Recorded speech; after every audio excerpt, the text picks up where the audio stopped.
వెండి ధరలు కూడా మళ్ళీ పెరుగుతూ ఉన్నాయి. ప్రజెంట్ రేట్ వచ్చేసి 1 కిలో 2,41,400 రూపాయలు.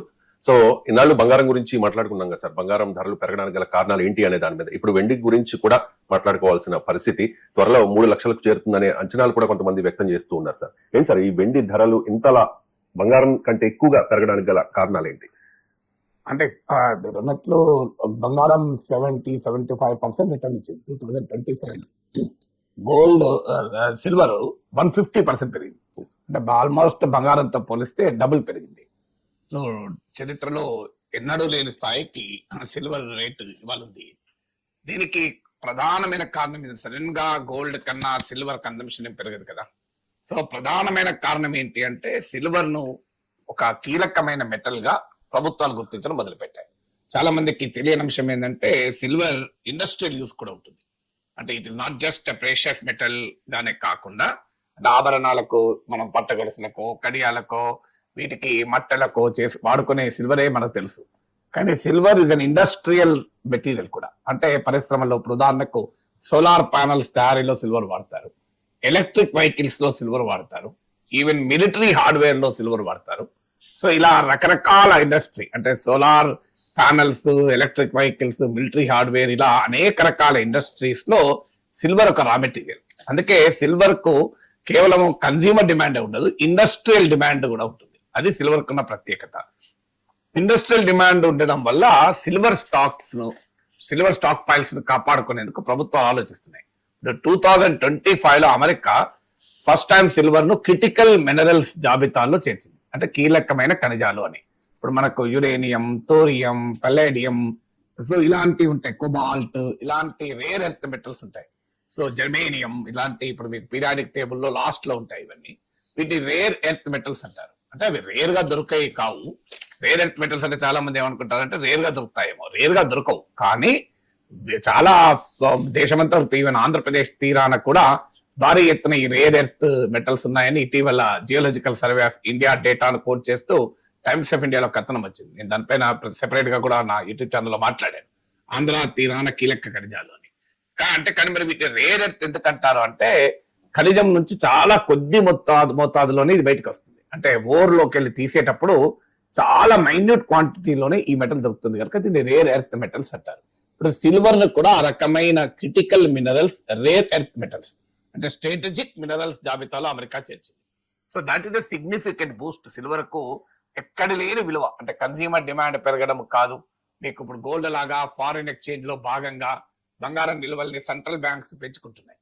సిల్వర్ నేమి ఫారిన్ ఎక్స్చేంజ్ రిజర్వ్స్ లో భారీ ఎత్తున నిల్వలుగా సెంట్రల్ బ్యాంక్స్ ఏం పెంచుకోవడం లేదు. సిల్వర్ అంటే గోల్డ్ కొండే కారణాలు ఉంటాయి. ఇప్పుడు geopolitical tensions, geoeconomic pressures, అంటే ప్రపంచంలో ఉండే రాజకీయ ఆర్థిక అస్థిర పరిస్థితులు, ఇవన్నీ కూడా సిల్వర్ కూడా ఇంపాక్ట్ చేస్తాయి. కానీ సిల్వర్ కు అదనంగా వస్తున్నది ఏంటంటే సిల్వర్ ను ఈ క్రిటికల్ మినరల్స్, రేర్ ఎర్త్స్ లాగా చూసే విధానం. అమెరికా నవంబర్ 2025 లో అఫీషియల్ గా సిల్వర్ ను క్రిటికల్ మినరల్ గా దాన్ని పేర్కొంది. దాంతో సిల్వర్ ఉండే వాల్యూ, స్ట్రాటజిక్ వాల్యూ, వ్యూహాత్మక విలువ, వ్యూహాత్మక ప్రాధాన్యత ఒక్కసారిగా పెరిగింది. ఎందుకంటే America is one of the major importers of silver. అంటే అమెరికా వాడే సిల్వర్ లో 2/3 దిగుమతి చేసుకుంటుంది. అంటే 3/2 అమెరికాలో వాడే సిల్వర్ లో 2/3, 3/2 ఇంపోర్ట్స్ పైన ఆధారపడుతుంది. సో అమెరికా మాత్రమే కాదు సిల్వర్ ను ఒక కీలకమైన ఖనిజంగా గుర్తించడం. ఈవెన్ చైనా కూడా సిల్వర్ స్టాక్ పైల్స్ ప్రొటెక్ట్ చేయడం మొదలుపెట్టింది. ఇప్పుడు సిల్వర్ ను మీకు 40% ఆఫ్ ఇండియాలో మనం కొనే సిల్వర్ ను 40% చైనా నుంచి వస్తుంది. China is one of the biggest exporter of silver కూడా. సో మీకు ప్రపంచంలో ఈ big tech companies, artificial intelligence companies, Tesla లాంటి ఎలక్ట్రిక్ కార్ మ్యానుఫ్యాక్చరర్స్ సిల్వర్ ను చైనా నుంచి కొంటాయి. బిగ్ టెక్ అండ్ ఏఐ కంపెనీలు వాడే సిల్వర్ లో 70% చైనా సప్లై. అంత డిపెండెంట్ చైనా పైన. Big tech and AI companies వాడే సిల్వర్ లో 70% చైనాది. సో దీనివల్ల ఏమవుతుందంటే మీకు చైనా తలుచుకుంటే బిగ్ టెక్ అండ్ ఏఐ కంపెనీలకు సిల్వర్ సప్లై ఆగిపోతుంది. సో ఇప్పుడు మీకు చైనాను మనం చాలాసార్లు మాట్లాడుకున్నాం. ఇలాన్ మస్క్ యూరోప్ ను వెక్కిరిస్తాడు, ఆ గేలి చేస్తాడు, జర్మనీని తిడతాడు, అందరినీ అంటాడు ఎక్సెప్ట్ చైనా. మీకు ఇలాన్ మస్క్ పొరపాటున కూడా చైనాను ఒక్క మాట అన్నాడు. దేశంలో యూరోప్ కు విలువలు చెప్తాడు, నీతులు చెప్తాడు, సౌత్ ఆఫ్రికాకు నీతులు చెప్తాడు, ప్రపంచానికి అందరికీ నీతి బోధ చేస్తుంటాడు ఇలాన్ మస్క్.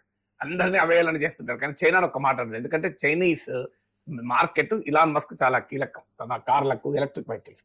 కానీ ఫస్ట్ టైం ఎప్పుడైతే చైనా సిల్వర్ పైన ఎక్స్పోర్ట్ రెస్ట్రిక్షన్స్ పెట్టిందో ఇలాన్ మస్క్ కూడా ఇది మంచి పద్ధతి కాదు అని ఫస్ట్ టైం కామెంట్ చేశారు. అంటే చైనా పైన ఇంత ఫ్రెండ్లీగా ఇంత విమర్శ చేయడం అనేది మొదటిసారి ఇలాన్ మస్క్. అంటే దీని ప్రాధాన్యత ఏంటో చూడండి. అంటే చైనా ఏమీ సిల్వర్ ను బ్యాన్ చేయలేదు ఎక్స్పోర్ట్ ను, కానీ రిస్ట్రిక్ట్ చేసింది. అంటే ప్రభుత్వం అనుమతి ఇచ్చిన కంపెనీలు మాత్రమే సిల్వర్ ను ఎక్స్పోర్ట్ చేయాలి అని.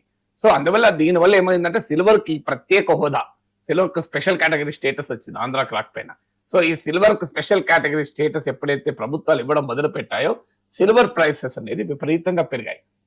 So silver is no longer a precious metal. Silver is no longer ఒక అలంకరణ సామాగ్రి మాత్రమే కాదు, ఒక వెండి పాత్రలు, వెండి ప్లేట్లు, మనం వెండి గిఫ్ట్లు ఇవి ఇచ్చేదే కాదు. ఇది ఇండస్ట్రియల్ కీలకమైన పారిశ్రామిక ముడి పదార్థం, industrial key material and national సెక్యూరిటీకి లింక్ అయి ఉంది. ఎందుకంటే మిలిటరీ హార్డ్వేర్ లో కూడా వాడతారు, మీకు కీలకమైన బిగ్ టెక్ కంపెనీస్ కూడా వాడతాయి కనుక.